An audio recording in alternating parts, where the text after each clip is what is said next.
Thank you again. Welcome back. We're here with someone who is very important and instrumental to our country, Mr. Philip Haney, a veteran. Sir, thank you for your service again. Thank you. I should qualify that. I asked at the front desk, does retired law enforcement count as a veteran? And they said yes. Awesome. You served. Yes. And that's the point. Yes. So, yeah. Yes. So thank you. So which number of CPAC is this? Your first one, your third one, your fifth one? This is my first and a half because I came to the last part of it last year. And the way things in my life have been going, this is really part of my job now. I mean, this is such a core part of what I'm doing for a living since I retired, that I'm in the political arena a lot, traveling around the country, talking about the Constitution and the concept of sovereignty, which really transcends D's or R's or I's after your affiliation. We're all defending, should be, our sovereignty, the right to choose the form of government that we live in.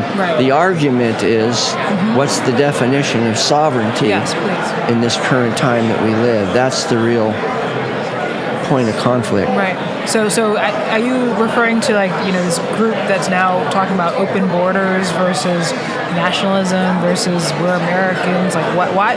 For me, as a new conservative, if you will, I never thought it was an anomaly for us to be like, oh, the United States of America, we're a nation. Now all of a sudden, there are people who are wanting to just have a whole influx. Tell me about your perspective on that. Those phrases that you use are colors in the kaleidoscope. It's an ongoing, we're in a period of time in our history where we're having a national debate. CPAC is just a concentrated orange juice form of what's going on across the whole country. Not even fresh squeezed. No, it's just frozen in the can. Yes, the water in and it expands. And that's exactly the point. How much water will you add to it? 3. I'd be a 3. That's what you say, but he might like 2. And so what is you follow the recipe on the can for best results, and that recipe is the Constitution. That's interesting. So that's what I've been seeing around the country is this ongoing debate. And I'm retired law enforcement, but I didn't tell you what kind of law enforcement I was in.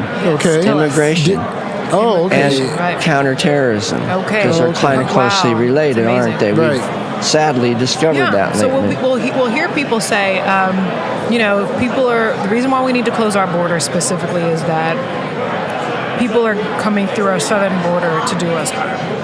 True or false? Or can you say that? And if you can't say that, and you're going to have to kill me for telling me the truth. No, the accurate way to describe it is not close the border. It's simply lock your front door of the border. When you left to come down here, did you lock your front door? Yes. You might have even locked your car door when you came, even though it's in a pretty nice parking lot. So why do we do that? It's pretty obvious why we do it.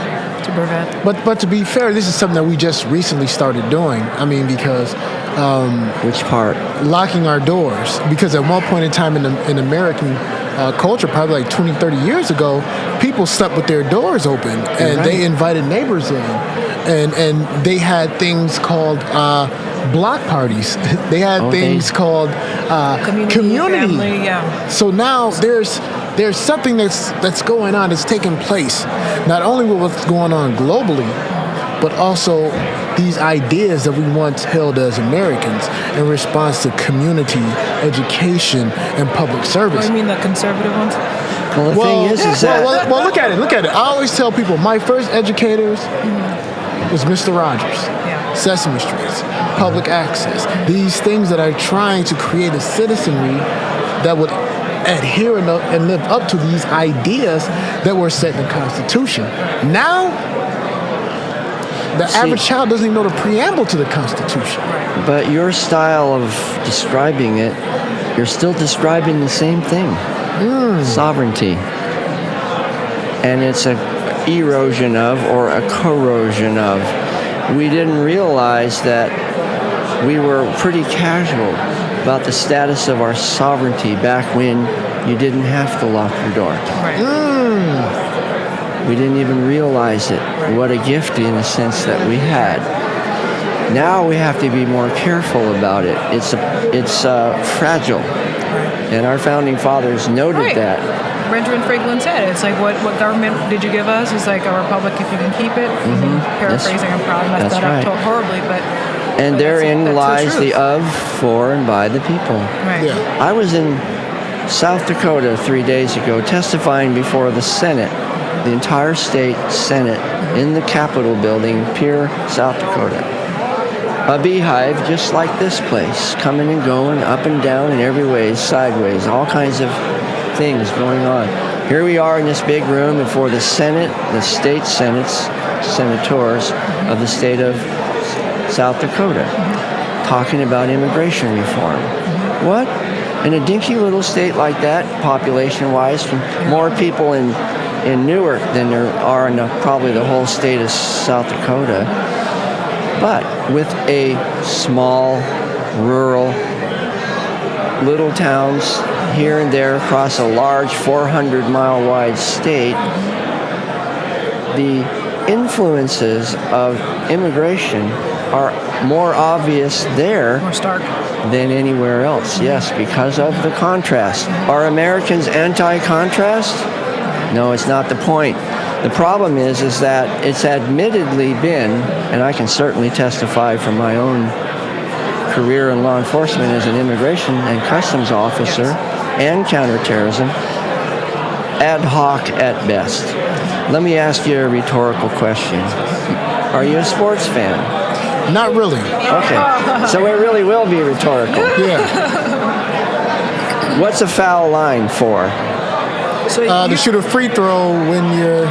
What's a 50-yard line for, or a goal line for, or what in fact is the first down line for? Your point is like there are rules, and in order to play the game, you have to have certain rules. And don't we seem to manage pretty well with them? You won't be able to have a fair game. If Well, certain rules, because... The lines are the most fundamental part of the game. Nobody argues about that. Sometimes we argue whether we cross the line or not. I haven't heard that analogy yet. But to be fair, living in the United States as an African American, the rules may have been lying out, but they haven't been enforced. They've always been changed. Let's take the game. Oh, they always move the goal line back. Yes. You get close. Let's take it to an all-black league, where you don't have that. You still have to play the rules. The rules. Exactly. And that's the simple point, is that it unifies the game. So in baseball and football, in tennis especially, it's foul or not, we have these things called boundaries, AKA borders, if you will. Right. And if balls or things land inside within parameters, it's a fair one, and it's fair. Out.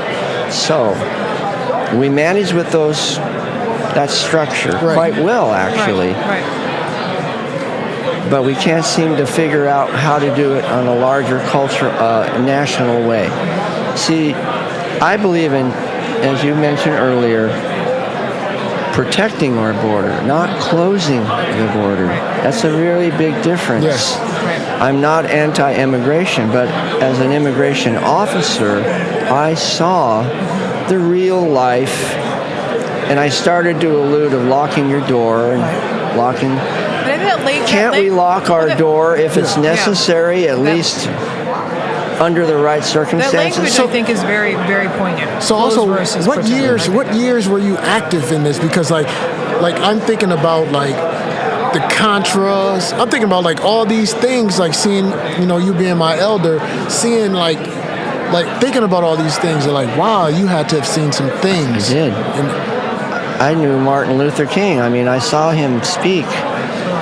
And Bobby Kennedy and John F. Kennedy. Right. Oh my gosh. Wow. And the Cuban Missile Crisis. And how old were you? I was born in really 53, young. so I was old enough. The Watts riots, the race riots, everything that happened after Martin Luther was killed.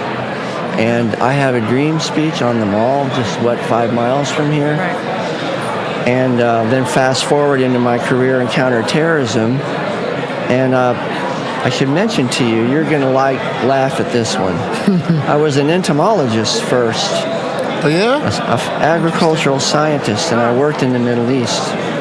long time before 9/11 happened, and lived there in places in the Middle East, not in the Radisson or the Sheraton, in the expatriate community, the high-rise district, but in places like Al Fandak Jenatim, the Two Paradise Hotel, in the get-down part of the neighborhood of Sana'a, Yemen, where I was the only person that looked like me from here to the horizon. Right. And I used to take walks, and I'd walk all the way across the city, and then turn around and walk all the way back.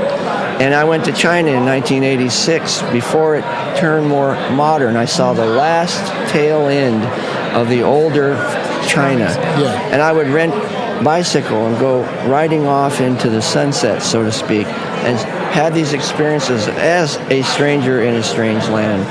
So I brought all that forward when 9/11 happened, and then having my experience in the Middle East and studying the theology of Islam and Quranic Arabic, and then strategy and tactics of the global Islamic movement, I seen these guys up close and personal. It wasn't theory for me. And I knew what they believed in an unvarnished environment with nobody looking over their shoulder, where they were just doing what they do without ever thinking about protecting themselves or being careful about who might watch them. It's just editing right out there in plain view. You see that little girl over there sitting in the dirt with a bright pink dress on that couldn't be any more than 12. The guy that was driving me around said to me one day, she's going to be married tomorrow. Those kind of things are what you call indelible, right? Let's fast forward to 9/11. I'm an entomologist. I've been working in the agricultural field with this card in my pocket that I never expected would be taken out and laid on the table. The familiarity with the Middle East. And here it is. One day what I did that was invisible versus what I did that was visible, my first career, switched. Wow. And just like that, I literally 2 weeks after 9/11 sat straight up in bed, just wide awake as we are now, and was impressed. Now's the time. Get all your stuff together. And that's really, in a sense, what I've been doing from then until now. I changed the approach I had in my background in science and began applying it to counterterrorism. Now I've retired from having access to the secret stuff and actually working on cases of real people and groups, and I'm applying it to what? Where we started. Sovereignty. How does this apply to sovereignty? And so in that sense, I found myself in the middle of this national discussion and or argument. So you said to one of our producers that you had a story to tell. You know, there's a moment you could kind of tell our audience, what do we need to know specifically, that sense of urgency moment? Sure. Can you share with our audience? We've been talking a lot, we've been hearing a lot, haven't we, about the FBI's abrogation of their vow. Yes. Yeah. Their dereliction of duty. And they're getting foul called on them now, aren't they? No, it was fair. I was in bounds. They insist that they did everything they could. And then hours, if not days, we find out, lo and behold, they really didn't. And when that second person who said, I called and tried to warn them, when that came out, it just blew that whole argument apart. The takeaway is that I was a founding member of the Department of Homeland Security. The very first day, literally. So therefore, as like in planting seeds, we planted these seeds. We had a nice, pretty little garden that was going to have tomatoes and corn come up, and everything was good to go. And then I saw the weeds start to come in, start to take over the garden. There's weeds in the garden. We got to get out there and get those weeds. Haney, there's no weeds in the garden. Just stop bothering us about the weeds. But I took an oath to protect the garden. It's my job to get the weeds out. Well, you don't know what you're talking about. But yes, I do. I know that that's not a corn plant, and I can tell you that that's not a tomato plant either. And if we let those plants grow in there, they're going to ruin the garden. And they will, darn it. So that was the basis. I saw this thing start from day one and grow and grow and grow. Yes. And the bitter fruit that it bore is now becoming visible to the whole country. But I saw it when it started. So you're telling us that it's worse than we could possibly know. It was just the beginning. There's a lot more. We're looking at the iceberg, and I'm not even sure if what you're seeing, what we're seeing in the public arena, is actually we're allowed to see, right? Is actually even the proverbial 10%. So that's what goes back to what we've been talking about this whole week, is that love him or hate our president. If he weren't elected, we would have never found out. Well, here's the thing. Since I'm on the conservative side, we'll just say the candidate that was conservative or more so, and the other one that wasn't. We start out at this point right here. And here's a curve of progress so far from a conservative perspective. And here's a simultaneous curve of what it might have been if the non-conservative candidate. And it's a cumulative thing. See, so the gap gets bigger and bigger and bigger. It's not just looking at this line and evaluating it, nor is it just looking at that line. But what you have to actually look at is the gap that would be gradually getting bigger and bigger. And I can tell you from experience, because I was investigated up to and including the grand jury was convened to find probable cause to indict me on criminal charges for a moral failure. Wow. No. For putting information into the federal law enforcement database that what we call indicators, connecting the dots of individuals from foreign countries that were affiliated with terrorist organizations. You were doing your job? Yes, and I was accused of violating their privacy rights and their civil rights and civil liberties. They're foreign? See, that's why I like you. You catch on quick. So now we're back right where we started, aren't we? We're talking about sovereignty, locking the door if necessary, not closing the border. Protecting. That's the agency I was part of. Customs and Border Protection. CBP. It's in our name. You're right. Who was the one, or is there a certain entity that we can identify that created this problem that has corroded our sovereignty? Yes, there's always individuals, although it's part of what is called in the Bible the mystery of iniquity. We have elected officials, and we know who those are. But there's some point in the hierarchy of authority and power where we transcend into a level that's not elected. The super government, if you will. Puppet masters. If you want to use ocean, you're either talking about the waves on the surface that are the constantly changing social structure situation and the deep water underneath. Or if you want to use the sky, the high atmosphere, 30,000 foot level, however you want to look at it, it fades up into a realm that you can't see or comprehend. And yet it's part of the atmosphere. And/or it's part of the ocean underneath us. So what I did, I had a knack for it. Remember, I told you I was a scientist. I was a founding member of the Nerd Club. You out-nerded the nerds, I bet. Yes. And I had the pocket pen holder and that we patented the clipboard and the dark, the whole schmear, right? But I use those qualities as a scientist, which are careful observation of behavior, critical thinking, and attention to detail, and write everything down, and be able to keep it organized. Do your job, pay attention. And so those qualities that I learned in the discipline of science translated right into the discipline of counterterrorism. I was basically studying a social structure. I was a specialist in ants.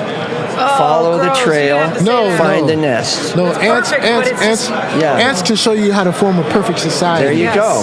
And there's no such thing as a random ant to violence. No. Because you take the poor little ant and take him out of his colony and put him in a little jar, he'll die within hours.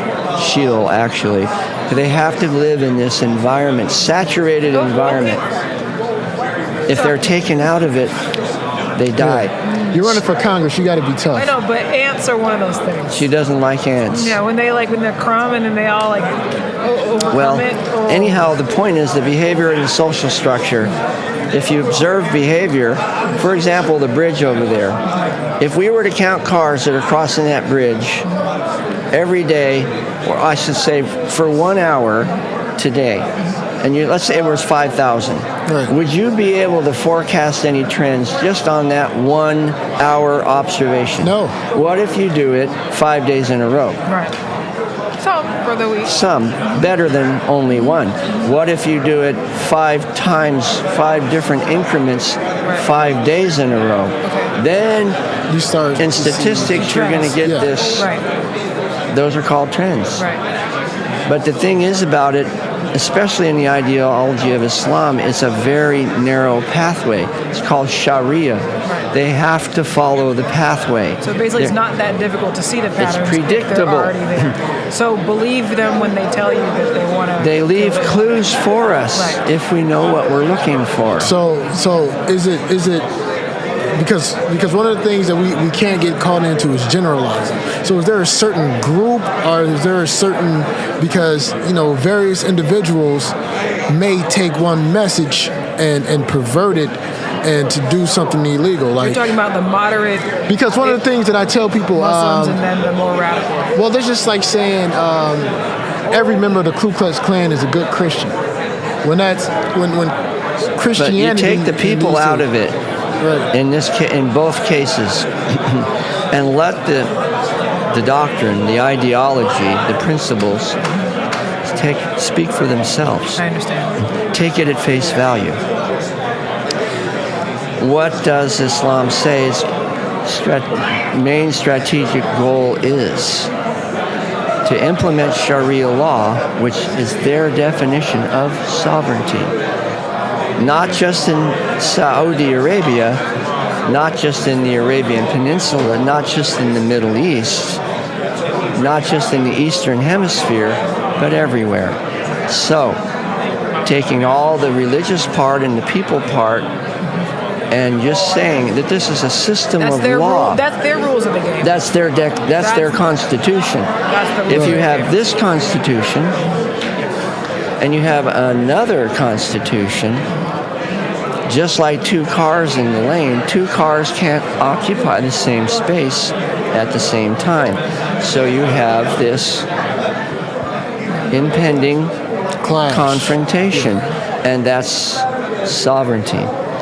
The Declaration of Independence says that it is the right and duty of the people that when a government becomes tyrannical, to alter or abolish the current form of government and replace it with one that's more suitable to their goals. It's very fundamental. Progressives, alt-leftists, Democrats, everybody, speaking from a conservative perspective, Right. want to alter or abolish the current form of government and replace it with one that's more fair, diverse, and inclusive, and et cetera, et cetera. It doesn't have to be, it's not absolutely necessary. That implies violence or destruction, but it is an altering. See, I'm using the words of the Declaration. Right. I think that would be fair, that anybody would agree that we do seek to alter or abolish. No walls, no borders, not our president, resist. That's just more different language for altering or abolishing. Yeah, you're right. Yeah. Whereas with Islam, they have their own constitution, their own precise definition of sovereignty. What are they going to do when they encounter another nation that says, no, we don't accept that form of sovereignty? Now you just up the game. But what about Turkey?